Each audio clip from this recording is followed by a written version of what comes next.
Claire Dawson didn't set alarms anymore. She woke when her body told her to. This morning it was 05:17. The mountain light crept through slatted blinds. Thin, cold. She sat up. No sound in the house except her own breathing and the floor creaking beneath. Bare feet. The kitchen was utilitarian. Everything in its place. She boiled water, poured it over black coffee grounds, drank it without sugar. Then she stared out the window at the empty stretch of Utah dirt where the fence ended and the scrub began. Nothing moved. Just how she liked it. Her phone rang at 05:36. It wasn't a number she recognized, but she picked up after the first ring. "Ma'am, this is Captain Rourke from Hill Air Force Base." He sounded young, Utah accent buried under academy polish. "We have a situation. Short on senior personnel. Weather training flight. Need someone with your kind of logged hours on tactical airframes." He paused. "It's the T6, ma'am. High-altitude nav, upstate corridor. Limited SIM coverage. Forecasts tight." Claire didn't interrupt. Didn't answer. She didn't need to. The line went quiet. Then, "Can you be on base tomorrow at 07 Nuoro?" She said, "Yes." The call ended at 05:39. She finished her coffee, rinsed the mug, and walked into the back room. The closet hadn't been opened in 3 years. The uniform was still inside. Flight suit, sage green, pressed flat, tags still sharp. She took it off the hanger and held it against the light. The fabric felt thinner than she remembered. Or maybe she was stronger than she'd been. Different kind of muscle now. Older, less forgiving. She folded it once, then again. With the same corners first motion she'd done for 20 years. No fanfare. No nostalgia. Just muscle memory. The duffel bag was already packed. Tools, logbook, boots. She didn't double-check it. She never had to. At 06:07, she sat at the table and pulled out the flight log. The last entry was dated 3 years ago. Night flight. Clear skies. Southern range. Test pattern loop with a new co-pilot who talked too much. She'd written only 7 words. Aircraft stable. Sky steady. Student still green. She closed the book. The A-10 had taught her not to think too hard about the past. Flying low meant paying attention to what came next. Fast. No time for reflection when the nose was 10 feet off the deck and the radar. Couldn't see past the next ridge. The aircraft didn't care how old you were. Only that you didn't flinch. By 06:28, she had the car started. The Honda was 12 years old. 4 new tires. Spotless dashboard. The trunk clicked shut on her duffel. She pulled on a jacket. Not zipped. Air was dry. Cold cut straight through the sleeves. She drove with both hands on the wheel. The base was 2 hours away. She didn't play music. Didn't open the window. Didn't speak. At 08:21, she stopped outside an old diner halfway between Nowhere and Ogden. Ordered eggs and toast. Black coffee. Second cup free. The waitress smiled. Claire nodded. No conversation. Back on the road by 08:42. The ridgeline to the west was dusted with snow. A storm was moving in. Not yet visible on radar, but the peaks spoke. Claire didn't need charts to know what was coming. She reached the outskirts of the base at 09:51. Checked in with the front gate at 10:04, ID scanned, name still in the system. No one blinked. No one said anything but yes, ma'am. She parked in the visitor lot. No reserved space. She didn't ask for one. The wind picked up as she stepped out. She zipped the flight suit and walked toward the hangars. The air smelled like jet fuel and hard questions. She didn't smile. She didn't look around. No one recognized her. That was fine. Recognition had never saved a flight crew. Experience had. She moved like someone with a job to do. Nothing more, nothing less. The past didn't ride on her shoulders. It flew behind her like wake turbulence. She didn't look back. Only forward. Always forward. Claire crossed the tarmac at 07:46. The wind pulled at her collar. No one noticed her approach until she entered Hangar B. The air inside was colder than it should have been. A staff sergeant looked up from a clipboard. His eyes scanned the uniform, paused at her name tape. He didn't salute. Just pointed down the hall. "Third door, right side. Briefing starts in 10. Claire nodded once. No thanks. No small talk. The door was open. Inside, 5 officers sat around a rectangular table. Coffee. Laptops. Stale air. Captain Rourke stood when he saw her. The rest didn't. "This is Major Dawson," he said, "technical advisor." No one responded. Colonel McConnell leaned back in his chair, mid-50s. Clean cut, rings on 3 fingers. Smelled like someone who used cologne in the field. Technical advisor. Huh, from where? She met his gaze, retired, 39th Tactical Wing. McConnell nodded slowly. Eyes narrowed. He didn't recognize the unit. Or maybe he did and didn't like it. "Well, this is a new world now. We run things a little tighter here." Claire didn't answer. Lieutenant Tyler Maddox chuckled. Blonde, sharp jawline, academy posture. 26, maybe? He tapped his pen against his knee. "So, you're just riding along then?" Claire didn't move. "Observation only," Captain Rourke said quickly. "Standard consult protocol. No cockpit involvement." "That's good," Maddox said. "We've got our hands full up front. Don't want too many cooks, right?" He laughed. No one else joined. McConnell kept staring at her boots. "We'll put you in the back of the T6. There's a fold-down observer seat behind the nav station. It's not luxury, but it's safe." Claire nodded once. Maddox leaned forward. "You ever flown the Texan II?" She looked at him. "I've logged hours in heavier aircraft." He raised an eyebrow. "Yeah, but that's different. Lighter frame. Tighter response window. You need a feel for it." Claire didn't respond. Colonel McConnell sipped from a chipped mug. "Just stay strapped in. Log what you see. Let the kids do the flying." The room fell quiet. Claire's eyes moved. Table clutter. 3 separate forecast packets. None aligned. One was time-stamped from the night before. She scanned the wind vectors. No mention of lateral shears. She memorized the numbers. Captain Rourke handed her a laminated badge. "You'll need this on the tarmac. Crew reports at 0630 sharp." Claire took it, clipped it to her suit, said nothing. The room began to clear. Officers left in pairs. Jokes faded into the hallway. Only Maddox lingered. He looked her over. Not rudely, just cataloging. "You sure you're up for this?" Claire didn't flinch. He smiled. "Just asking. Some of these maneuvers can be rough on older bones." She looked past him, focused on the whiteboard behind him. A route diagram. 3 elevation notches were off by 400 feet. She made a note in her head. He followed her gaze, didn't see what she saw. When she didn't reply, he shrugged. "All right then, see you on the flight line." He walked out, fast steps, confident. Claire stood alone in the room. She didn't sit. At 0803, she stepped back outside. The sun had burned through the haze. The hangars cast long shadows. She walked past a group of maintenance techs. One of them, a corporal, gave her a look, didn't speak. His eyes dropped to the old-style patches on her shoulder. "Vintage, huh?" She didn't reply. The tech turned away. Claire reached the aircraft bay. The T6 Texan II sat on its pad, nose tilted slightly to the left. Someone had overcorrected the tire chocks. She adjusted them with one motion. No one saw. The aircraft was clean, but not ready. Fuel cap wasn't locked. Intake covers still hanging. She checked the seal. Sloppy. At 0821, she ran a quick scan of the instrument panel from the outside. Angle of the yoke, position of the rudder pedals, flaps slightly misaligned. She didn't write it down. She remembered. Behind her, Maddox's voice rose from across the tarmac. "Let the old-timer have her moment. It's probably her first time near a real plane in years." Claire didn't turn. At 0826, she stepped into the shadow of the aircraft. The sound of laughter followed her, but she didn't register it. She reached into her duffel, pulled out her logbook, wrote one line. T6 unready, crew overconfident, eyes closed. Then she shut it. The pre-flight briefing started at 0558, room 214, concrete walls, dull paint. Smelled like burnt coffee and old carpet. 7 officers filled the space, all under 35. Laptops open, weather maps spread across the table, conversations overlapping, casual tone. Laughs when no one was looking. Claire took the last seat.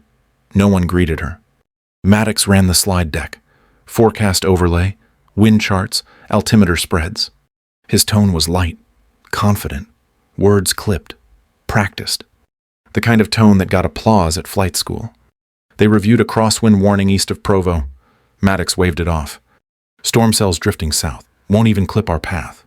Claire studied the map. Cell movement time-stamped at 03:42.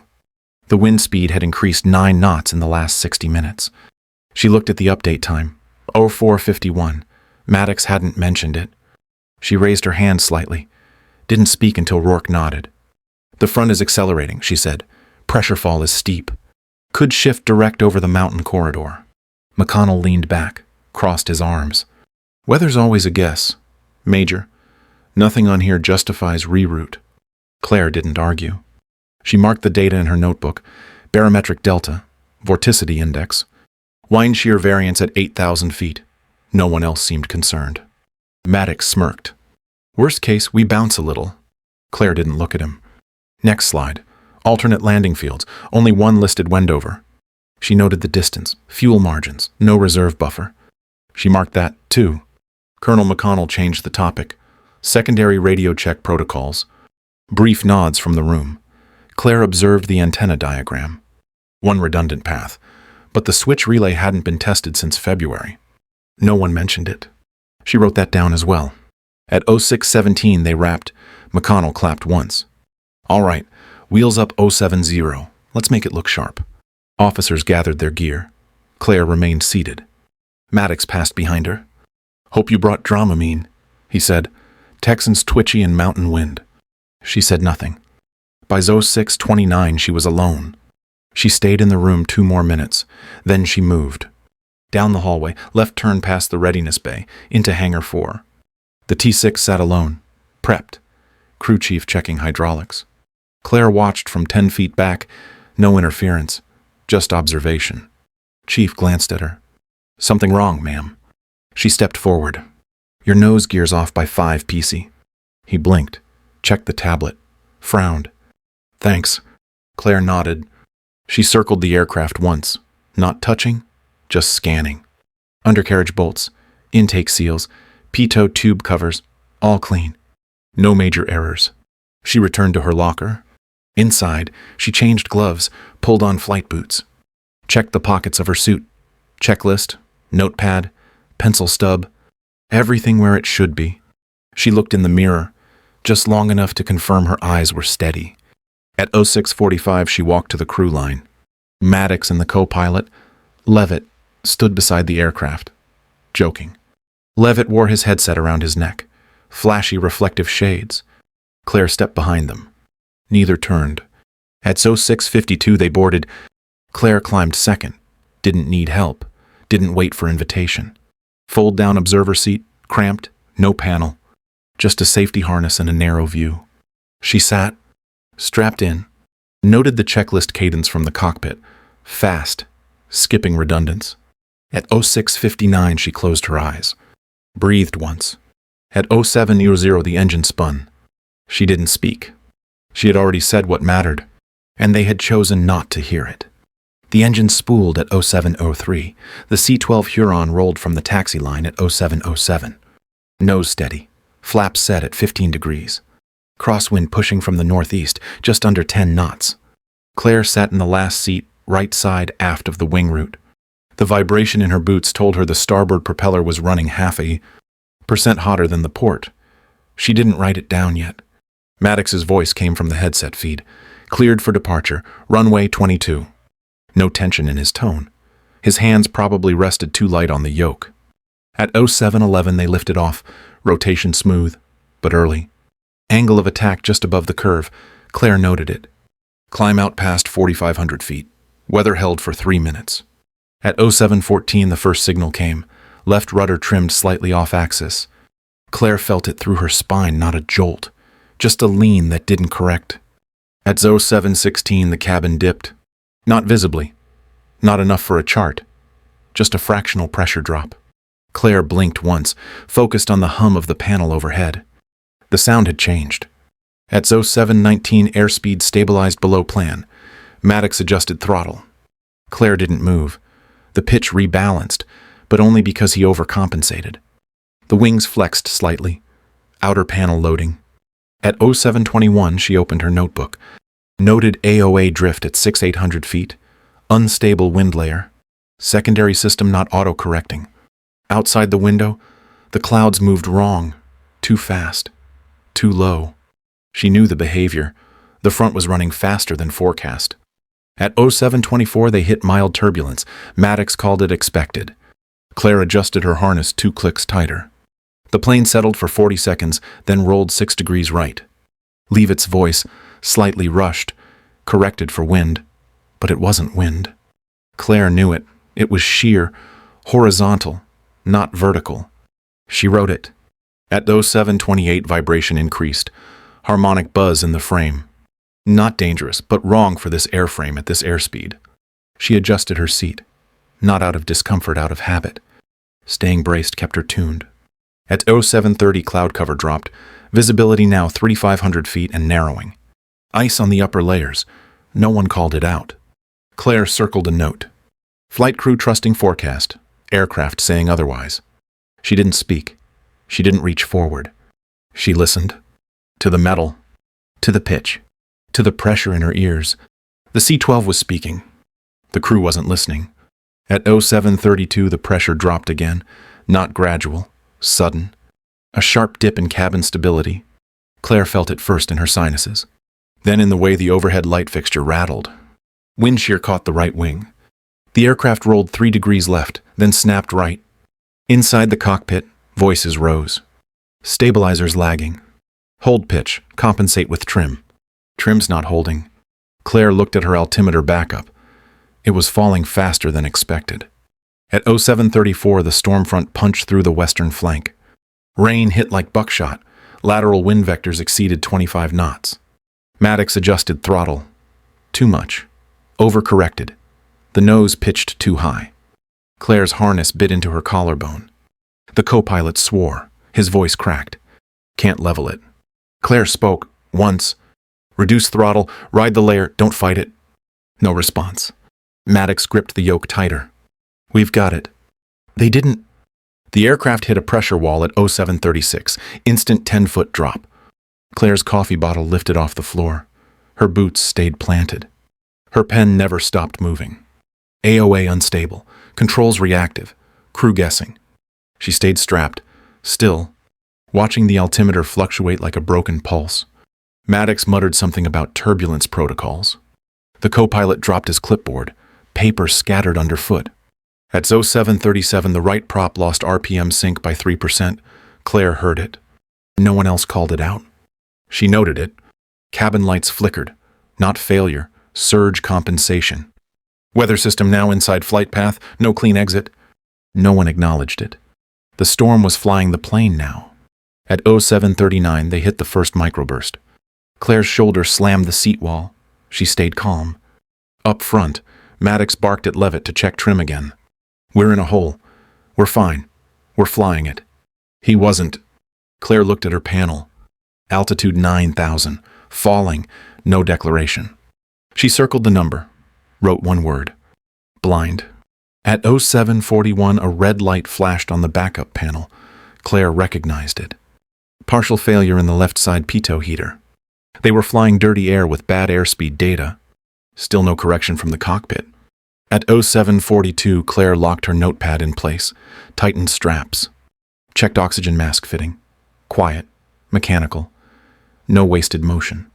Everything around her trembled. She didn't. At 0743, the aircraft rolled hard left. Not input. Not expected. Claire braced her boots against the floor and adjusted her grip. Altitude dropped 300 feet in 4 seconds. No call-out. Maddox yanked the yoke. Overcorrected. The aircraft swung back right. Too sharp. Too fast. The stall warning chirped, then cut out. A flash. Then silence. At 0744, the pitot system dropped out. Airspeed readings blanked. Claire saw the panel flicker and knew. They were blind. Up front, Maddox's voice strained. What the hell? Why's my trim dead? Levitt didn't answer. The co-pilot's hands hovered near the throttle quadrant, then dropped. Static buzzed in the comms. Wind screamed outside the frame. A pressure wave hit the fuselage at 0745. The left wing shuddered. Claire watched the sidewall flex. Insulation creaked. She checked the backup altimeter. They were falling again. Steady. No correction. At 07:46, Maddox pulled oxygen. His mask didn't seal right. He cursed, slurred. Claire noted the signs: slowed reaction time, uncoordinated inputs. Hypoxia. Levitt turned to him. You okay? Maddox didn't answer. He stared at the primary display. It flashed a red cascade. No pitch data. No horizon line. Just altitude bleed.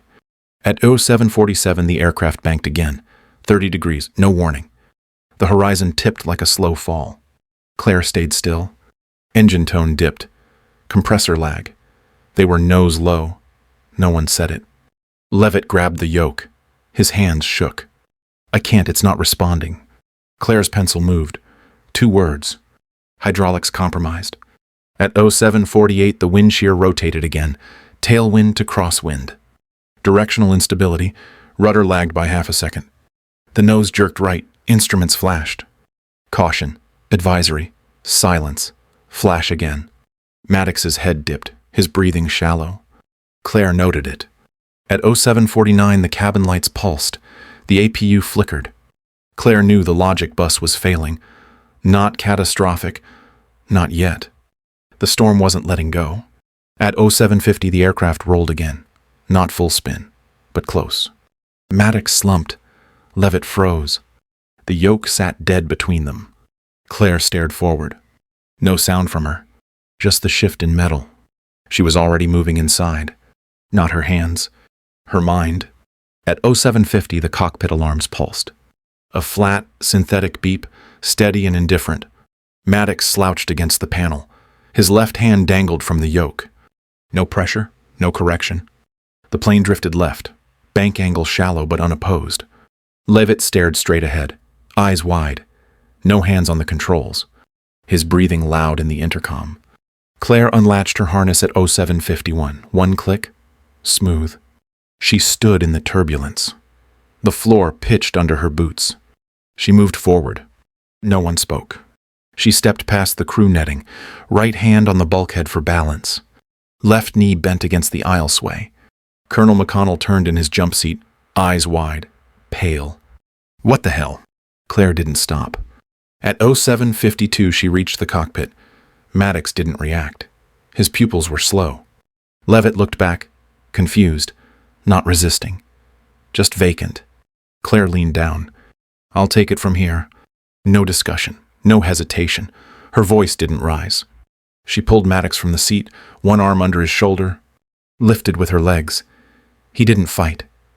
She shifted him out, dropped him into the observer seat behind. She sat, adjusted the seat height, slid her boots to the pedals, fingers to the yoke. Right hand to throttle. Cool. Firm. 1 second to check trim. It was wrong. She didn't flinch. Flaps set. Ailerons fluttering under overcorrection.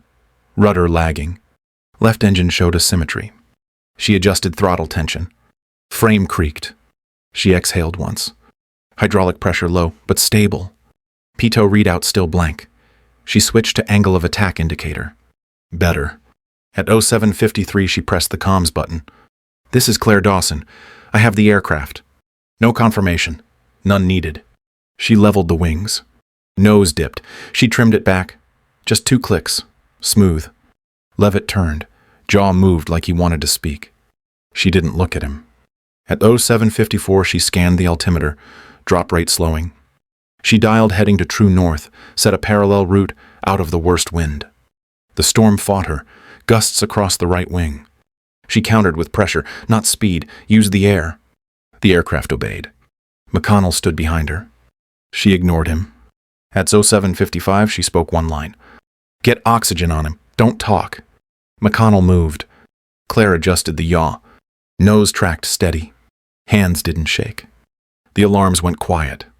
At 07:56, Claire dialed back the throttle. Incremental. Left engine first.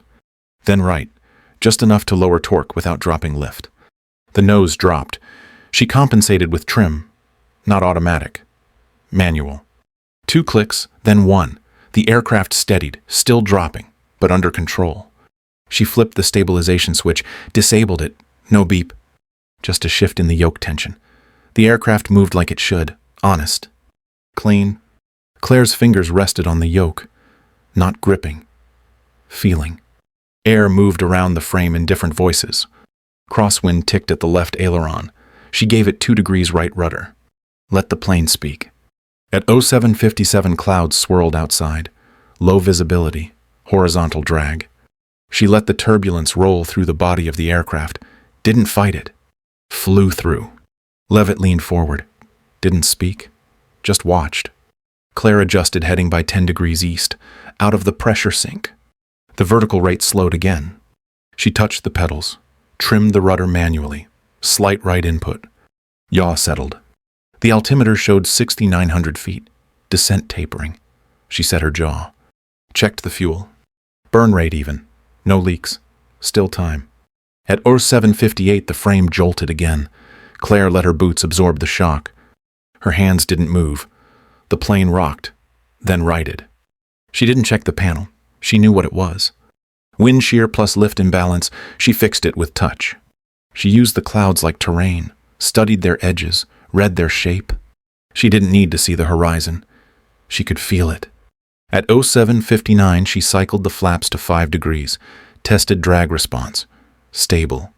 At 08:00, she made the first positive pitch change since taking control. Nose rose, gradual, controlled. Altitude held at 6,500 feet. The engine whine evened out. The frame stopped groaning. No more red lights on the panel, just steady hum. The storm didn't ease. She just stopped fighting it. Claire moved with it, through it. McConnell didn't say a word. Levitt's hands stayed in his lap. Nobody gave her orders. She didn't ask for any. She was flying again. And the plane knew it. At EO1, the aircraft held steady, not perfect, but flying. Claire adjusted trim. No words, just movement. Her eyes stayed on the instruments. Her hands guided air like memory. Behind her, the crew was quiet. Levitt shifted in his seat, looked over at McConnell, then back at her. Maddox stirred, still pale, oxygen mask around his neck, his voice low. "What's your call sign?" Claire didn't answer. He looked again, closer. "You flew A-10s." McConnell blinked. The silence thickened. One of the crewmen in the back muttered, "Wait, that's Reaper 6, Helmand Province, CAS under blackout, 2007. Another voice answered, quieter. She flew that run blind, took out 3 nests, brought the unit out. Maddox's mouth opened, closed again. He looked at the hands on the yoke, steady, calm, familiar. I read the citation. He said, "Once." No one responded. At 08:03, Claire banked slightly left, adjusted pitch, found clean air. The cockpit was dead quiet. No more jokes, no more noise. McConnell sat back, eyes on the ceiling, not blinking. Leavitt stared at his hands, kept them in his lap. Maddox looked down. Nobody said her name again. She didn't offer it. She just flew. At 08:04, the clouds thickened to white wall, visibility under 500 feet. Instruments held, but Claire didn't trust them. The ground crew called in. Recommend holding pattern. Conditions unstable. Visibility not safe. Claire didn't respond. She touched the heading dial, 2 degrees east, then back. Listening to crosswind buffeting the left panel. Sound told her more than radar. She tuned to tower. Final approach. No assistance needed. The reply crackled. "You are unauthorized. Repeat. Hold." She clicked off the channel. At 08:06, she dropped altitude. Slight nose-down pitch. Airspeed exactly where she needed it. Not by display, by sound, by feel. Terrain memory filled the space. She remembered the slope of the Wasatch Edge, the updrafts along the canyon, where shadows used to fall on training runs. At 08:08, she brought flaps down, 10 degrees, added drag, nose dip. She trimmed it clean. Gear down. No one moved. Maddox watched, eyes locked forward. Levitt sat rigid. McConnell didn't blink. The runway was somewhere below. She didn't need to see it yet. Claire listened to the wind through the frame. It told her where the mountain ridge ended. At 08:09, she saw a break in cloud. 3 seconds. Enough. She banked 5 degrees right, leveled, final glide path. Winds gusted hard left. She countered with rudder, held the nose straight. Altitude 300 feet. No visuals. She dropped one-notch flaps, let the drag stabilize pitch. At airweight 10, she felt the approach path. Slight slope change under the frame. The familiar texture of descent over that runway. Old instincts lit up. No callouts, no lights. She held it steady. At airweight 11, the wheels touched. One bounce, small. Then down, full contact. Reverse thrust, smooth decel. No squeal, no swerve. The aircraft slowed. At 0812, they stopped. Engines quieted. Wind howled outside. Inside, silence. No one said anything. Claire unlatched her harness, removed gloves, folded them. She stood, turned once toward the crew, voice flat. Debriefings in 20. Then she walked out. No one followed. At 10:30, Claire entered room 2C. She walked to the chair without hesitation. Sat, hands folded. 3 officers at the table. 1 civilian observer, recorder light on. Colonel McConnell already seated, back straight, face blank. The presiding officer, Brigadier General Carter, opened the session. We're reviewing unauthorized crew substitution during training flight 914. Let's begin. McConnell cleared his throat. The flight was under my oversight. We requested Major Dawson's presence as technical advisor, not aircrew. Why? Expertise in legacy systems, weather interpretation, pre-brief flag. Carter scanned his notes. So why did she take the aircraft? McConnell paused. His voice dropped. Because no one else could. Carter looked at Claire. Major, did you assume command? Yes. Was it sanctioned? No. Why?